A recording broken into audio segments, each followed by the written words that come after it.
ele está tirando, pelo menos é o que parece na internet, ele está bem popular na internet, está indo até em programa de televisão, e ao que tudo indica, pelo menos o que os vídeos da internet mostram, é que ele está tirando risada dos fiéis em seus cultos, com piadinhas de humor entre um sermão e outro, Marcelo Mendes. Pastor Cláudio Duarte.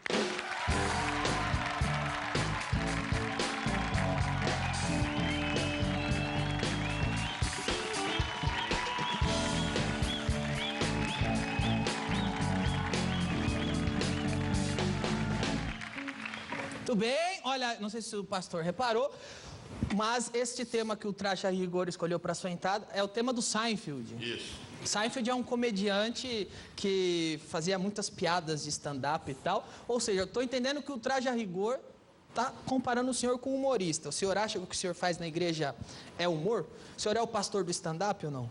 Eu não diria o pastor do stand-up, não. Mas eu sempre admirei diversos humoristas, sempre gostei. Sou uma pessoa bem-humorada, então achei que o humor também caberia numa ministração, numa palestra, num sermão. E ele atrai mais fiel?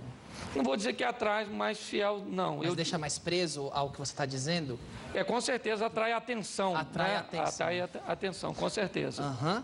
Mas não é pecado dar risada na igreja? Porque muita gente tem essa ideia, né? Esse pastor fica fazendo a gente rir aqui, isso aí não é de Deus. É lógico que por não ser algo comum, né, vamos dizer, é algo mais ou menos que novo, trazer esse humor para o evangelho, com certeza eu enfrento diversas críticas. Tem pessoas que acham que Deus é um velhinho muito mal-humorado, né, querendo brigar com o ser humano, com o homem o tempo inteiro.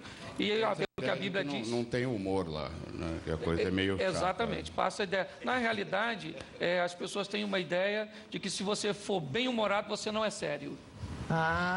E na realidade uma coisa não tem nada a ver com a outra. Você pode ser extremamente sério e muito bem-humorado. E pode ser extremamente bem-humorado também. Você pode ser extremamente bem-humorado e extremamente sem graça, como é o caso do Mansfield, não é isso? Vem cá, pastor, seus vídeos estão fazendo muito sucesso na internet, não? Tem muita gente, as pessoas já estão te reconhecendo na rua. Você não é o pastor que faz piada? Isso, as pessoas reconhecem. Na verdade, eu nunca postei nada na internet.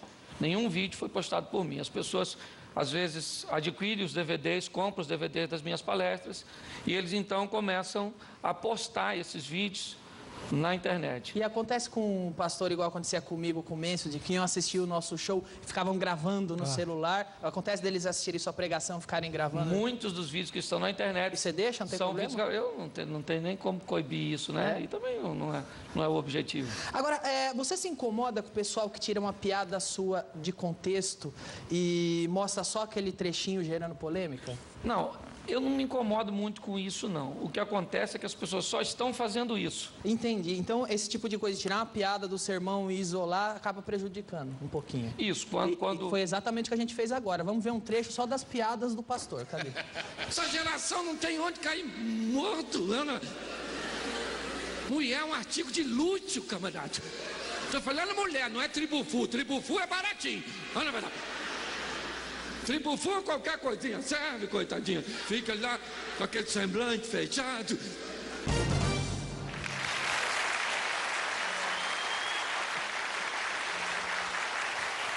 Eu acredito que isso chama um pouco a atenção, porque a Bíblia não é um livro muito engraçado. Quer dizer, no começo, até que tudo começa bem, mas no final, parece que está um apocalipse acontecendo. Então, você acha que Deus tem humor? Eu vejo um Deus muito bem-humorado. Quando eu me deparo com a Bíblia, em diversos, até porque o fundamento das minhas mensagens sempre vem na Bíblia. O princípio é bíblico. Às vezes o humor ele só vem para agregar algum valor, para, às vezes, atrair um pouco mais a atenção. Mas se você olhar para o Jardim do Éden e observar no início, né? Deus, onipresente, onisciente, onipotente, chega no Éden e diz: Adão, onde você está? Ele só pode estar brincando. Na verdade. Porque se ele não é onipotente, onipresente, onisciente, como é que ele está perguntando? Onde você está? É ou não é? Então, se você pegar diversos textos bíblicos, por exemplo, Jesus, ele está no Getsemane, aguarda do templo, vem prendê-lo, todo mundo naquela adrenalina, os discípulos com medo, e quando os guardas chegam, Jesus se aproxima dos guardas e diz: posso ajudar? Vocês estão procurando alguém? Então, se isso não é senso de humor, ele chega diante de um tanque, onde está diversas pessoas doentes, ali tem um paralítico, ele se aproxima do paralítico e diz, você quer ficar são? Isso é uma pergunta, se você analisar, não, o que eu vim fazer aqui todo dia? Não, eu vim aqui de bobeira, só ver os outros ficar curados e eu vou para casa todo dia doente. Perfeito. Né? Aliás, é que tem uma coisa, uma piadinha que Jesus fez que só pegou bem porque ele era Jesus. Chegar para um aleijado e falar, levanta e anda. Mas se o cara não levanta e anda, ele tá ferrado. Ele fala, isso é coisa que se fale para um cara desse e tal. Ele chama um cego, por exemplo, que chamava por ele desesperadamente, e quando o cego chega à presença dele, depois de inúmeros obstáculos vencidos, ele diz, o que você deseja que eu faça por você? O cego diria o quê? Eu queria um cão-guia, uma bengala magnética, sei lá, alguma coisa desse tipo, entendeu? Então, com certeza, eu vejo muito bom humor em Deus, em Jesus. Eu tenho essa visão bem-humorada. Se as pessoas vão concordar com isso ou não, tem uma frase de Chaplin que eu gosto muito. Se você tivesse acreditado nas minhas brincadeiras de dizer verdades, vocês teriam ouvido verdades que eu tenho em dizer, brincando. Muitas vezes eu falo como um palhaço, mas nunca desacreditei na seriedade das pessoas que ouvem. Então, esse é meu posicionamento. Você, o pastor recorreu ao humor para atrair a atenção ou já era meio comedião mesmo antes? Não, eu tive uma infância muito dolorosa, muito difícil, então me tornei muito introspectivo. Assim que eu me converti, eu comecei a trabalhar com jovens e uma maneira de atrair a atenção da juventude foi colocar o humor. Eu achei que o humor era um grande atrativo e as coisas foram dando certo. Foram acontecendo, não foi nada programado, não. Legal, geralmente é mais engraçado quem não tenta ser engraçadão, né, Marcelo? Quem leva mais a sério o negócio. Vem cá, qual é a sua denominação? Eu sou da Igreja Batista Brasileira. Você converteu quando hoje? Eu me converti em 92. Por quê? Porque passei algumas dificuldades e acabei tendo um encontro com Deus ali, tive uma experiência com Deus, e aí as coisas foram... Deus foi mudando a minha vida, a minha história, me trouxe até aqui. Aí, tá vendo? Aí você acha que Deus escreve certo por linhas tortas, né? Tem coisa que Deus faz e você não entende. Não, agora é tarde, Deus. Vai saber que um dia isso vem pro bem, né? Há 22 anos atrás eu chegava em São Paulo para trabalhar de pedreiro. 22 anos depois eu venho a São Paulo, né? Num programa como o seu, para dizer que Jesus Cristo é o Senhor, aquele que pode mudar a história. Pastor, os vídeos da internet, eles sempre estão relacionados a marido e mulher, até mesmo a sexo, a vida sexual do casal. É o seu tema onde você é especialista? Não, na verdade, como eu te disse, eu comecei trabalhando com jovem e aconteceu de precisar ministrar uma palestra num evento para casais e não tinha ninguém, me colocaram.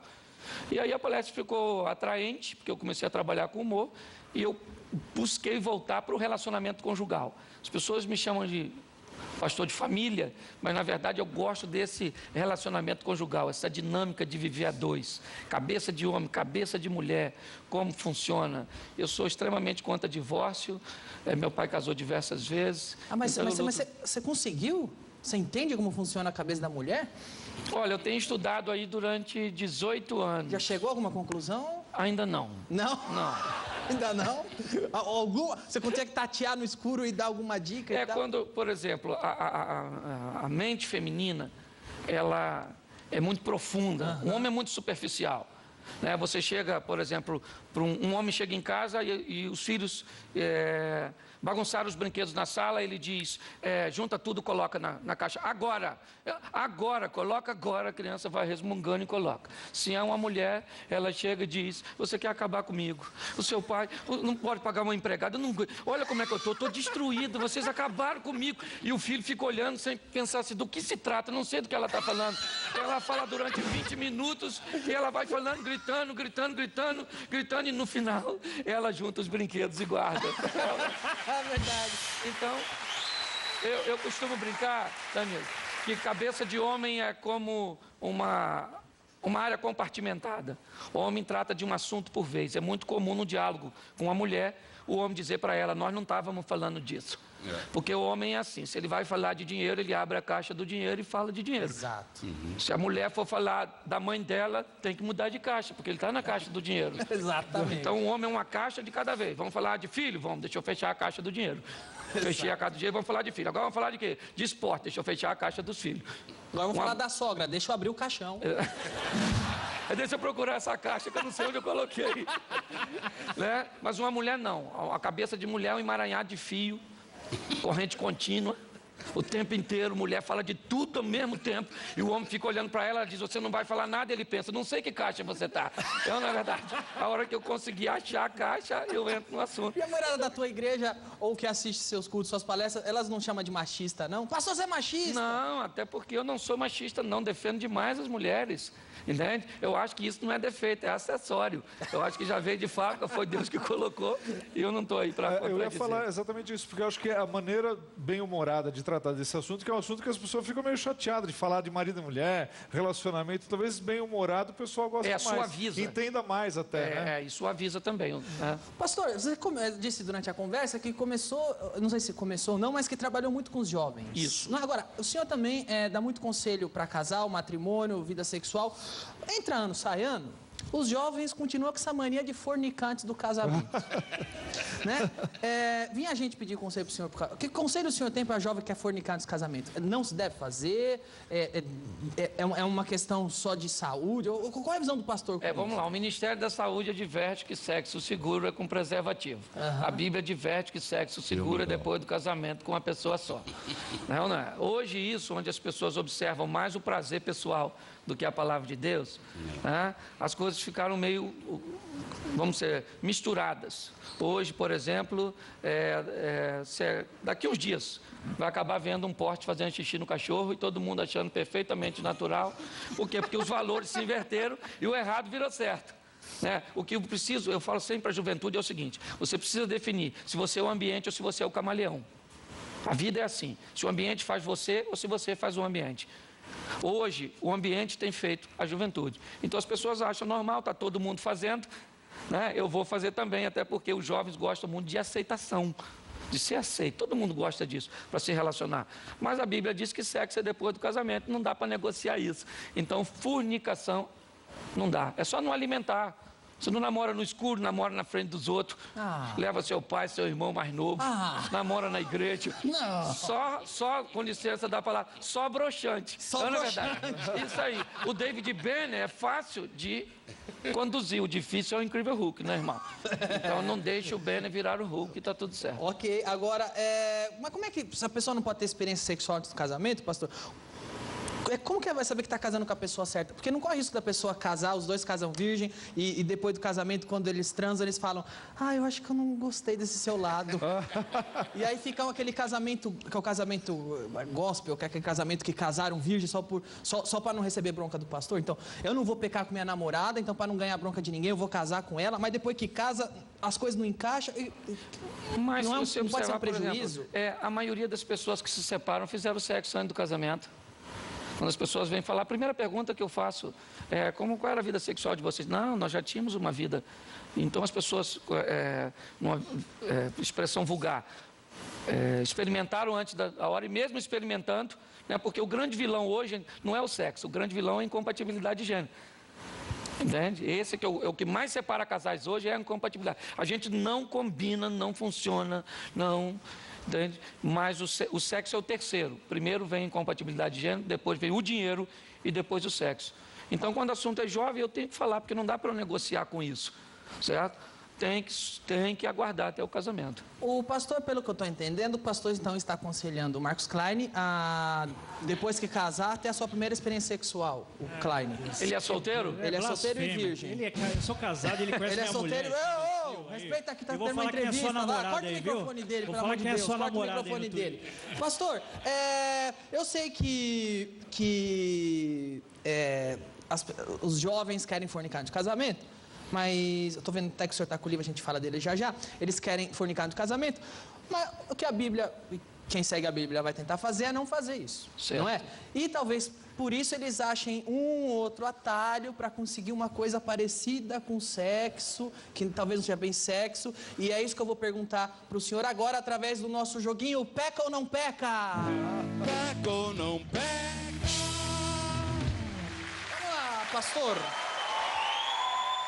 Eu quero saber se peca ou não peca. Primeira dúvida, a pessoa que antes do casamento canta no karaokê.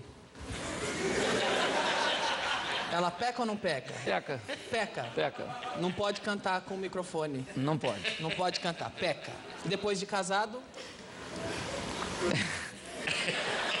Eu prefiro não responder. Tá ok. Quem joga um dadinho? Peca ou não peca? Antes do casamento? Antes do casamento. Peca. Peca. Peca. Não pode nem jogar um dadinho antes do casamento. Depende de onde caiu o número, é perigoso demais, então é melhor não brincar com dado.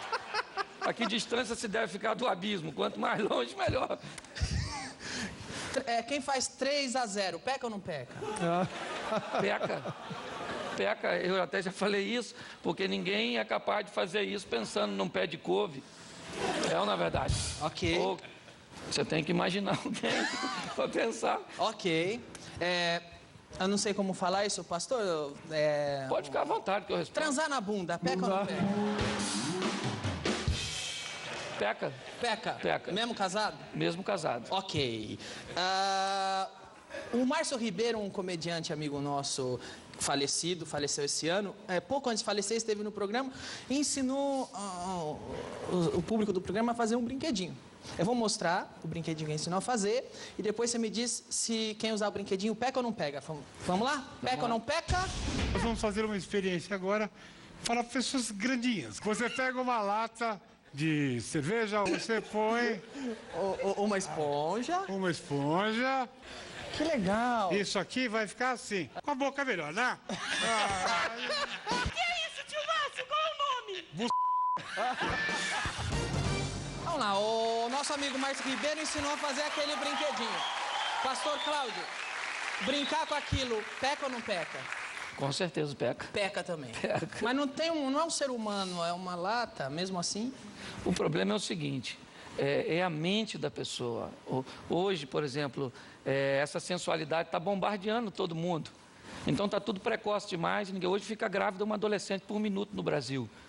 Grande parte delas, né, são mães solteiras, até porque adolescentes, o garoto que engravidou não tem condições de manter. Então, olha para onde a sociedade está caminhando. Então, o que a gente busca é trazer um equilíbrio sexual. Hoje vai vender sapato para uma mulher pelada, perfume para uma mulher pelada. Você abre uma revista, uma mulher pelada. Você vai ler a Bíblia online, de repente aparece lá a foto de uma mulher pelada. Ainda escrito, clique aqui. Não é verdade? Não eu imagino uma pessoa casada que sai na rua, outdoor, mulher pelada, não? Pega o ônibus, cartaz, mulher pelada, né? Tá no ponto de ônibus, cartaz, mulher chega em casa, fala agora pra mulher e fala, amor, vou dar um rolê na rua de novo.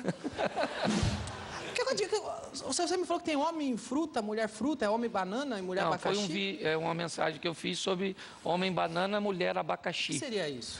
Foi uma passagem bíblica que eu peguei um homem banana, um homem que a mulher mandava nele, um homem está igual o mico leão dourado, para ver só em cativeiro. É uma espécie de extinção, daqui um dia vamos chegar aí no museu alguém vai falar aquilo ali é um tiranossauro rex e logo depois vai ter um homem em pé porque está difícil de ver homem, não é? Então eu simplesmente fiz uma analogia dos homens bananas, que não tomam decisões, que não tomam atitude, que deixaram as coisas se inverterem, e mulheres difíceis de descascar, mulheres ruins. A Bíblia diz que tem ocasião que é melhor você morar no deserto do que com determinadas mulheres. Foi uma brincadeira, uma analogia que eu fiz, né, dessas duas frutas com comportamento feminino e masculino. O senhor disse no início da entrevista que acha que a mulher pensa assim porque foi Deus que fez e tal, e que é um acessório. Mas por que hoje o sábio é casar tendo uma certa estabilidade, não é? Certo. E isso às vezes acontece depois dos 20 e tantos anos. Mas então por que o jovem com 18 anos já tem a vontade louca de transar com a e mas isso é vice-versa? fisiológico, né? Mas não foi Deus que fez também essa vontade da gente? Lógico, mas a vontade é sadia. O problema é o seguinte, é que economicamente, como você falou, o camarada não tem nem como se manter, certo? Uma mulher bonita custa caro.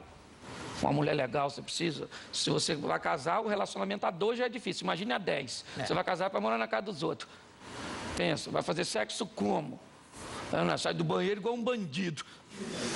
Abre a porta, não pode ter nenhuma sonoplastia no ato sexual, senão vai acordar os outros. Então, Eu sei do que você está falando, pastor, porque eu cresci num quarto e sala em Santo André. Então, não é só questão de pecado, não. É uma questão de estrutura, realmente. Só que hoje é o que eu estou te dizendo. Hoje uma garota que era para estar brincando de boneca, está com a criança no colo. Isso não é um princípio bíblico apenas, não. Isso é uma questão moral. Uma questão, ele não tem condições, não tem. Estou vendo o livro na mão do pastor, eu falei que ia falar dele. Sexualidade, muito obrigado, sem censura. Sem censura mesmo? Porque eu estou vendo que tudo que eu quis perguntar, o pastor me deixou bem à vontade para perguntar da forma que eu quisesse para o pastor, e o pastor respondeu muito o que acontece é o seguinte, esse livro saiu há cerca de 1 ano e meio, 2, com o objetivo de trazer uma qualidade de vida sexual melhor para o cristão, certo? Mostrar um pouco para eles o que se pode fazer, o que não pode, o que a Bíblia recomenda, porque algumas pessoas vão para púlpitos para falar de suas preferências sexuais e não para falar o que a Bíblia diz. Hoje tem muita gente decepcionada com o Evangelho, tem muita gente que acabou morrendo na fé. Por quê? Porque se decepcionou com líderes que estavam construindo um reino para si e não trabalhando para o reino de Deus. Então foi Deus que criou, eu peguei alguns versículos, algumas coisas, algumas pessoas auxiliaram e fizemos esse trabalho que acabou ajudando muita gente. De tudo aquilo que eu falo, com todas as brincadeiras, Danilo, nunca eu encontrei ninguém que disse uma de suas palestras, uma de suas recomendações acabaram com o meu casamento. Tudo que eu ouço é, o meu casamento mudou, a minha história mudou, a minha vida sexual mudou. Então o objetivo é trazer benefício para o povo. Agora, pastor, tem uma pergunta de sexualidade sem censura aqui para fazer.